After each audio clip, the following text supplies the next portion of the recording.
Dans l'Épître aux Romains, l'apôtre Paul nous exhorte, en Romains 13, verset 12, on peut lire « Réveillez-vous de votre sommeil, car la nuit est avancée. Le jour approche.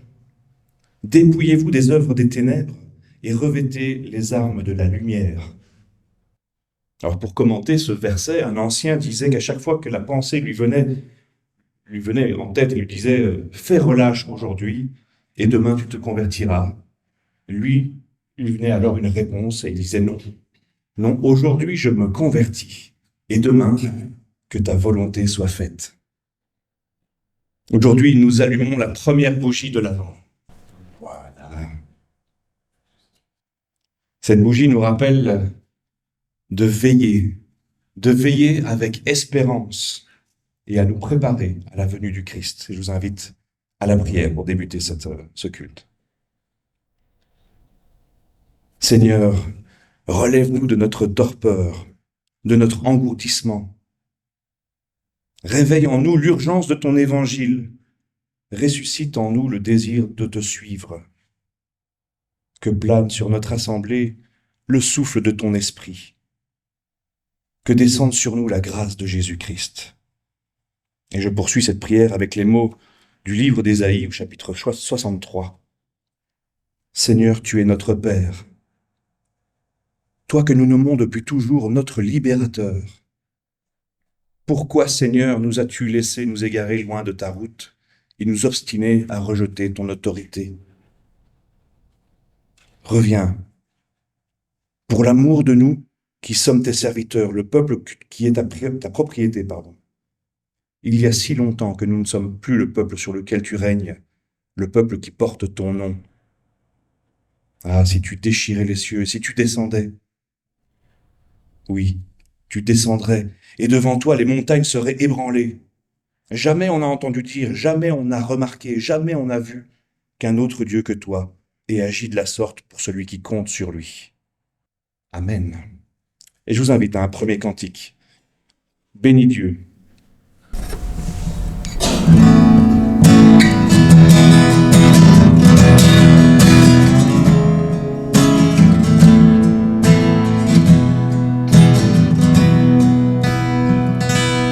Bénis Dieu, oh mon âme, oh mon âme, rends gloire à son saint nom. Oh,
Poursuivons la lecture du prophète Ésaïe au chapitre 64, les versets 4 à 7.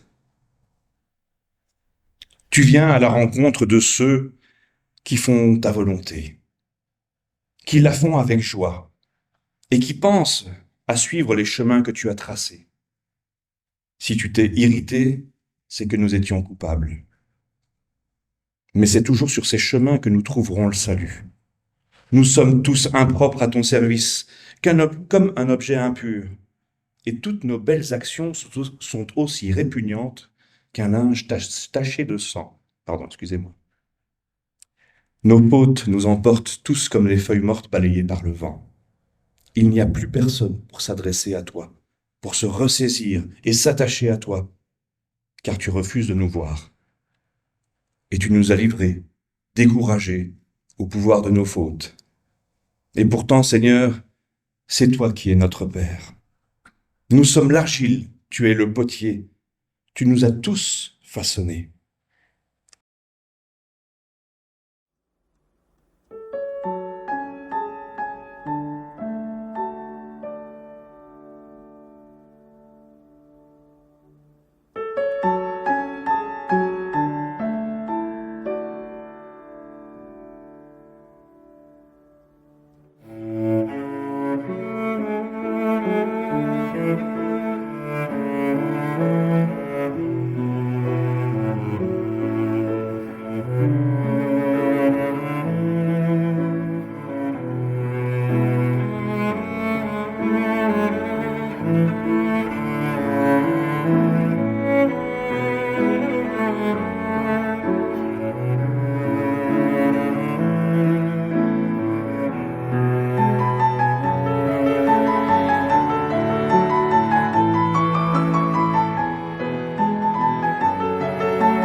Je vous invite à vous lever si vous le souhaitez pour un moment de confession de foi.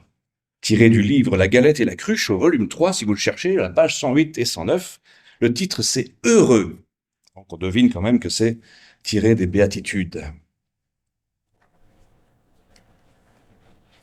Je crois en l'homme qui a dit « Heureux ceux qui ont un cœur de pauvre, car le royaume des cieux est à eux, et qui n'avaient pas une pierre pour poser sa tête. » Je crois en l'homme qui a dit « Heureux ceux qui pleurent, car eux seront consolés. » et qui a pleuré devant la tombe de son ami.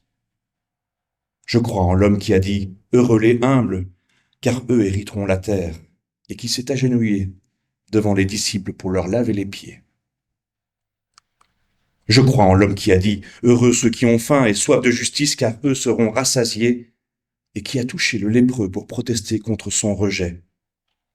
Je crois en l'homme qui a dit « Heureux les miséricordieux, car à eux, il sera fait miséricorde, et qui a arrêté les religieux qui voulaient lapider la femme adultère. Je crois en l'homme qui a dit « Heureux les cœurs purs, car eux verront Dieu, et qui a laissé une femme verser un parfum de grand prix sur ses pieds. Je crois en l'homme qui a dit « Heureux les artisans de paix, car eux seront appelés fils de Dieu, et qui a refusé de se dépendre quand on est venu l'arrêter. Je crois en l'homme qui a dit « Heureux les persécutés à cause de la justice, car le royaume des cieux est à eux, et qui a été injustement condamné et crucifié. Je crois que Dieu l'a ressuscité des morts. Par son esprit, il est avec nous tous les jours. Il nous appelle à vivre dans l'esprit des béatitudes. » Je vous invite à vous rasseoir et à faire place en vous, en nous, avant de lire les Écritures. Donne-nous, Seigneur, d'être à l'écoute de ce que tu veux nous dire ce matin.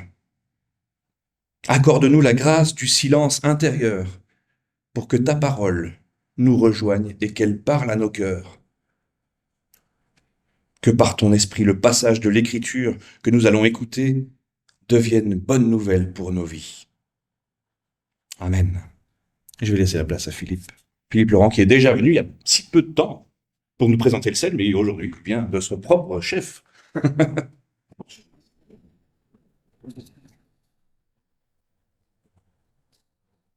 Merci Yann pour cette présidence.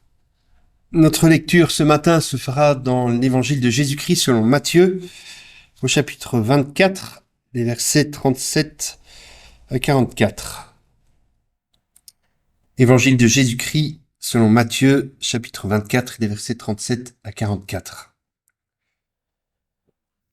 Lors de la venue du Fils de l'homme, les choses se passeront comme au temps de Noé.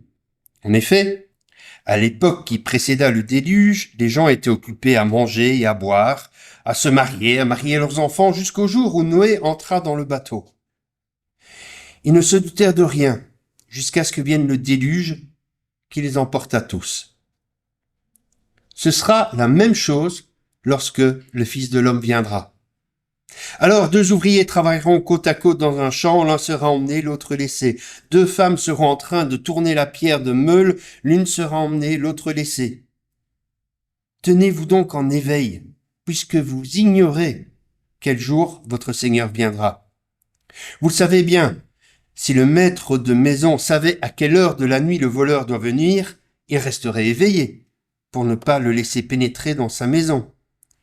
Pour cette même raison, vous aussi, tenez-vous prêts, car c'est à un moment que vous n'aurez pas imaginé que le Fils de l'homme viendra. Jusqu'ici la lecture de l'Évangile. Premier dimanche de l'Avent. Même si plus je lis, plus je trouve qu'ils reviennent très vite, on est quand même déjà au premier dimanche de l'Avent. Premier dimanche qui marque l'attente de la venue du Messie, de la naissance de Jésus. Mais bon, comme il est déjà venu, sommes-nous réellement dans l'attente? Nous devrions croire que le monde aura une fin, que Jésus-Christ reviendra personnellement, visiblement, en gloire pour juger les vivants et les morts, croire qu'il y aura une intervention divine qui marquera la fin de ce monde sous la forme que nous connaissons, c'est une donnée de foi assez commune à la quasi-totalité de ceux qui se nomment chrétiens. Mais j'ai parfois l'impression que nous attendons cette seconde venue comme le peuple d'Israël a bien longtemps attendu la première venue de Jésus. C'est-à-dire comme si finalement elle ne devait jamais avoir lieu. Comme si cela ne concernait que une certaine façon de penser. Comme si c'était une belle histoire pour garder les masses laborieuses dans l'espérance et pouvoir mieux les exploiter et les soumettre. Et puis nous chantons « Jésus revient » comme le prêtre dans « La vie est un long fleuve tranquille » ou comme les princesses Disney chantent « Un jour mon prince viendra » sans y croire vraiment. Environ 2000 ans. 2000 ans séparent la promesse faite à Abraham de la venue du Messie. L'alliance conclue avec Abraham et la naissance de ce Messie. Il y a plus ou moins 1000 ans entre la promesse d'un Messie qui serait descendant de David et qui régnerait à jamais et sa naissance. Pour finalement aucun règne visible ou terrestre. Il y a environ 750 ans entre l'annonce d'un Messie souffrant en Ésaïe et la croix. Et bien des membres du peuple d'Israël ont, pendant toute cette période, douté de la venue de ce Messie, ou en tout cas vécu comme s'il ne devait jamais vraiment venir, à tel point que certains se sont même demandé si le Messie, finalement, c'était pas le peuple d'Israël dans son entièreté. Ils n'ont plus vécu dans l'attente et l'espérance d'un salut. Chacun s'occupait de sa maison, et puis voyait s'il restait quelque chose pour Dieu. Les hommes mangeaient et buvaient, se mariaient leurs enfants, et ne furent même pas surpris par la venue du Messie. Messie qui est passé comme un rabbi supplémentaire à l'enseignement original supplémentaire et finalement liquidé par les Romains parce que un peu trop perturbateur. Et pourtant, ce n'est pas à cette époque-là que Jésus nous renvoie quand il veut parler de l'ambiance des temps qui vont précéder son retour. Jésus fait référence bien plus tôt, il fait référence à Noé. Et que nous est-il dit des hommes de l'époque de Noé? Eh bien, ils mangeaient, ils buvaient, ils se mariaient, ils mariaient leurs enfants, comme tous les hommes, tout au long de l'histoire. Rien de répréhensible dans tout cela. Il n'y a rien de condamnable là-dedans. Une vie simple, même pas dite malhonnête, une vie normale. Jésus ne veut pas attirer notre attention sur une conduite condamnable. Ici, l'accent est mis sur un autre membre de la phrase. Il ne se doutait de rien. Les hommes du temps de Noé vivaient comme si Dieu ne devait pas intervenir dans l'histoire des hommes. Ils vivaient comme si Dieu n'allait jamais intervenir pour juger les actions mauvaises et ceux qui les commettent. Malgré l'arche qui se construisait sous leurs yeux, malgré Noé qui les mettait en garde, ils vivaient comme si le déluge ne devait jamais venir, comme s'ils avaient bien le temps de se poser la question de leur réconciliation avec Dieu. Ils ne se doutèrent de rien jusqu'à ce que vienne le déluge qui les emporte à tous. Comme les Juifs de l'époque de Jésus ne se doutèrent de rien jusqu'à ce que vienne ce Messie que les hommes ont crucifié pour qu'ils continuent à ne se douter de rien. Dans le texte de l'Évangile, Jésus brosse le tableau de l'atmosphère de la fin des temps. Fin des temps qu'il va inaugurer par sa résurrection. Alors que Jésus se rend à Jérusalem, où il va connaître sa passion, il rappelle un avertissement qu'il a déjà donné par le passé. S'il est venu pour annoncer sa grâce et son pardon, qui sont toujours premiers, il reviendra aussi pour juger le monde et en éradiquer le mal. Jésus nous avertit, tout comme les contemporains de Noé ont été avertis par son travail et son message. Et il nous avertit même que le message, comme du temps de Noé, risque de ne pas être trop entendu. Si les contemporains de Noé n'ont pas entendu son message, est-il possible que nous aussi, nous n'entendions pas? Les contemporains de Noé ne voulaient pas croire ce qu'il disait. Construire un bateau sur une montagne, c'est une folie On est bien d'accord. Même si j'ai un ami qui, ici, à Anse, a construit un bateau qu'il a fallu passer au-dessus de sa maison, redescendre au port de Liège, mais ça, c'est une autre histoire. Penser qu'il pleuvrait suffisamment pour que l'eau monte jusqu'à cette montagne, ça relevait du doux rêveur. Parmi les gens qui entouraient Noé, il n'y avait certainement pas que des moqueurs incroyants, ne pensant pas que Dieu existe.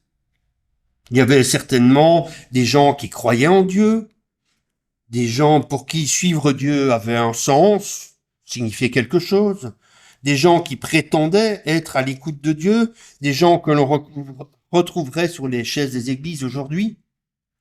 Mais ces mêmes personnes pensaient probablement que Dieu ne peut pas agir comme cela, que Dieu ne jugerait pas si sévèrement, qu'un déluge éliminant l'humanité ne correspondait pas à ce qu'il définissait comme Dieu, qu'en fin de compte, on ira tous au paradis, même moi, qu'on soit béni ou qu'on soit maudit, on ira tous, toutes les bonnes sœurs et tous les voleurs, toutes les brebis et tous les bandits, on ira tous au paradis, etc. L'histoire de Noé nous est donnée en exemple par Jésus pour attirer notre attention et nous conduire à en tirer leçon. Croyons-nous réellement que Jésus va revenir? Croyons-nous, comme le texte de l'évangile de ce matin nous le dit, que le jugement viendra au moment où nous ne l'attendrons pas, contrairement à tous les prophètes de fin des temps actuels? Croyons-nous qu'il nous tombera dessus, comme ça, laissant l'un, prenant l'autre? Et si oui, quelle différence est-ce que cela fait pour nous aujourd'hui, ici et maintenant? Parce que ça, c'est toujours la question essentielle. Je veux bien qu'on parle toujours de futur, de machin, de bazar. C'est maintenant quand même qui m'intéresse. C'est maintenant que je vis.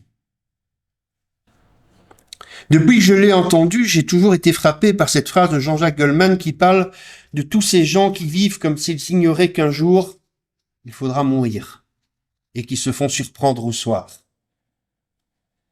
La question est loin d'être idiote et elle est plus répandue qu'on ne le pense.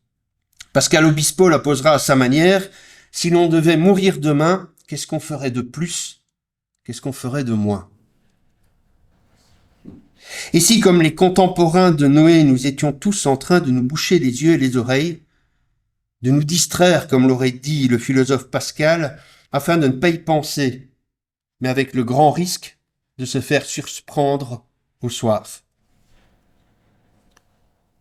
Avec l'avertissement concernant le retour de Jésus, le chrétien devrait, plus que les autres, être sensibilisé au fait qu'il n'est que de passage sur cette terre qu'il doit gérer, gestion pour laquelle il aura des comptes à rendre. Nous devrions avoir cette conscience qu'un jour, il faudra mourir. Ou plus exactement, que la vie sur cette terre n'est pas le tout de la vie, qu'il y a une autre dimension, une autre vie, et que celle-là est importante. Donc que la vie ici-bas doit être vécue, non pas dans la perspective d'un « mangeons et buvons, car demain nous mourrons », mais dans la perspective de celle à venir. Le chrétien ne devrait pas être surpris le jour où Jésus viendra établir son royaume définitif. Cette conscience devrait influencer notre vie présente, ce à quoi nous nous attachons, ce qui est important, prioritaire pour notre vie ici et maintenant. Mais Noé a mis bien longtemps à construire son arche. Alors, dans les 12 premiers chapitres de la Genèse, on a des années qui ne semblent pas être nos années.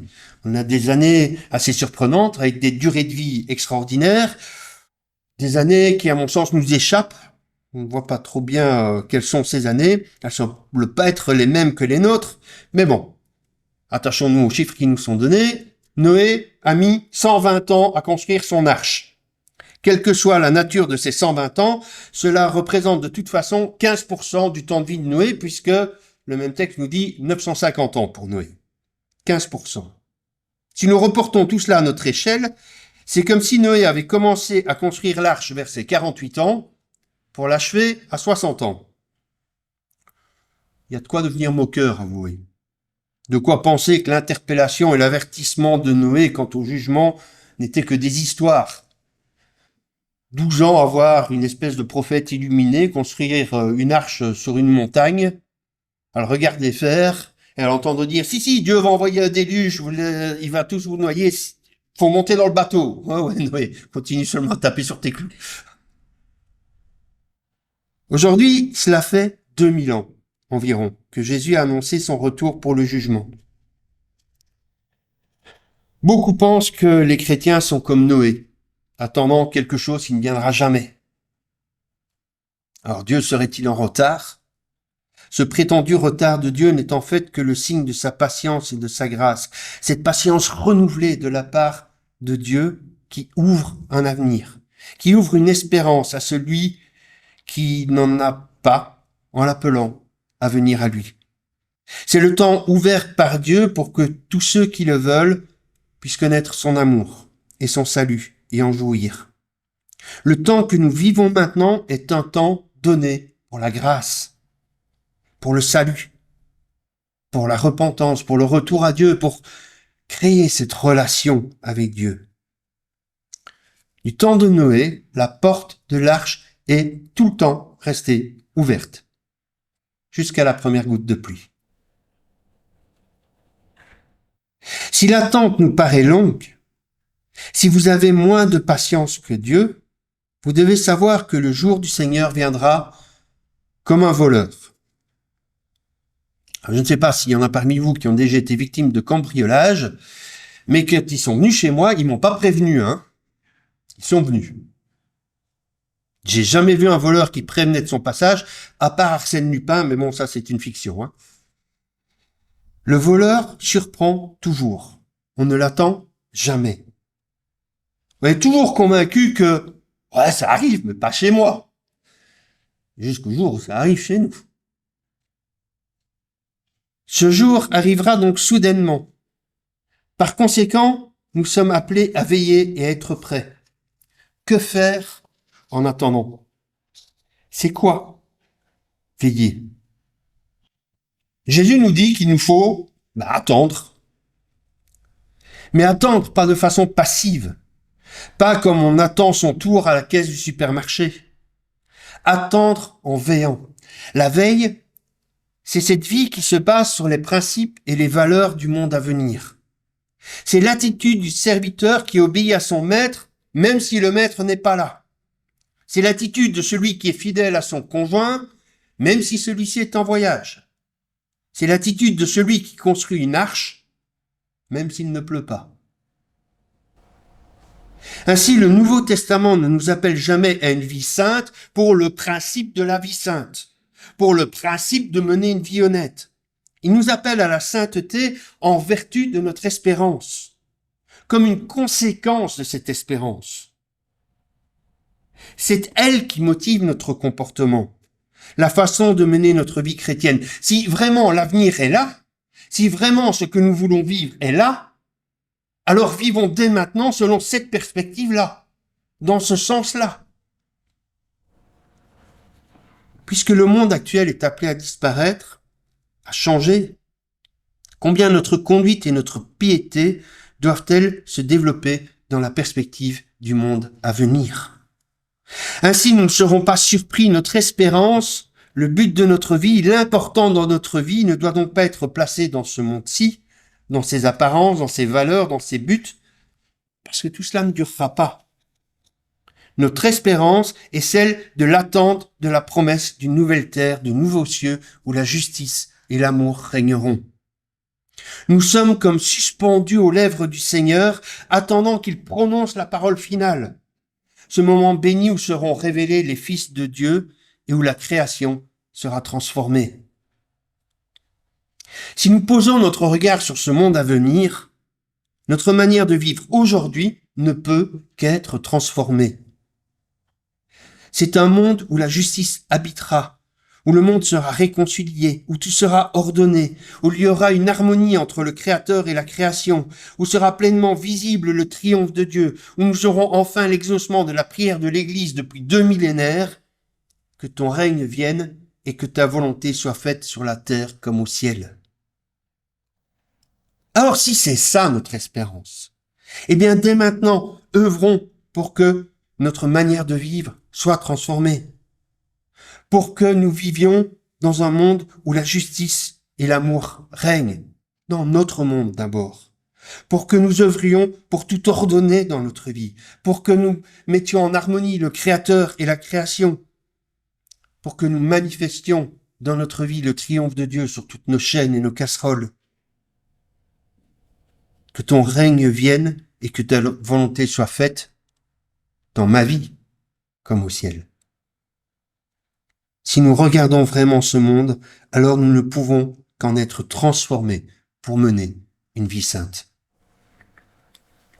Cette espérance du monde à venir doit nourrir notre piété, motiver notre recherche de la sanctification. Même lorsque ça fait 10 ans que je la construis, cette arche, et il n'y a pas une seule goutte de pluie qui est tombée. Ils ont peut-être raison, les autres, là. Je suis peut-être en train de sombrer tout doucement dans la sénilité, dans la débilité. Non. Je sais que c'est à venir. Et donc, c'est comme ça que je veux vivre. Cela doit être au centre du message que nous délivrons chaque fois que quelqu'un nous demande de rendre compte de l'espérance qui est en nous. Pourquoi tu fais ça? Parce que je sais qu'il y a un autre monde à venir. Oui, nous vivons comme nous le faisons parce que Christ est venu et nous en a donné le sens et la possibilité. Parce qu'il reviendra et que c'est la vie du monde à venir à laquelle nous sommes appelés à participer. Et puisque nous ne savons pas quand il reviendra, nous nous tenons prêts afin de ne pas être surpris. C'est cette espérance qui fonde notre éthique et notre façon de vivre qui regarde au-delà de ce monde et de son univers matériel. C'est cela l'exhortation de notre avant. Parce qu'il est venu, nous savons qu'il reviendra et nous en tirons les conséquences. Et donc, la parabole qui suit le texte qui a servi de base à notre méditation nous entraîne dans cette direction. Et c'est par elle que nous voulons conclure. Nous reprenons donc la lecture de l'évangile de Matthieu au chapitre 24, les versets 45 à 51. Quel est le serviteur fidèle et sensé, à qui le maître a confié le soin de veiller sur l'ensemble de son personnel? Souvenez-vous, Jésus vient de nous inviter à veiller. Le serviteur sensé à qui le maître a confié le soin de veiller sur l'ensemble de son personnel pour qu'il distribue à chacun sa nourriture au moment voulu. Heureux ce serviteur que le maître à son retour trouvera en train d'agir comme il le lui a demandé. Vraiment, je vous l'assure, son maître lui confiera l'administration de tout ce qu'il possède. Mais si c'est un mauvais serviteur qui se dit « mon maître est pas prêt de rentrer » et se met à maltraiter ses compagnons de service, à manger et à boire avec les ivrognes, son maître arrivera un jour où il ne s'y attendra pas. Souvenez-vous du voleur qui arrive le jour où on ne s'y attend pas. Et à un moment qu'il ne connaît pas. Alors le maître le punira très sévèrement et le traitera comme on traite les hypocrites. C'est là qu'il y aura des pleurs et d'amers regrets. Que le Seigneur fasse fructifier en chacun de nous la lecture de sa parole. Amen. Le Seigneur de la paix vous donne lui-même la paix. En tout temps, de toute manière, le Seigneur est avec tous. Amen. Bon dimanche et bonne semaine de l'Avent.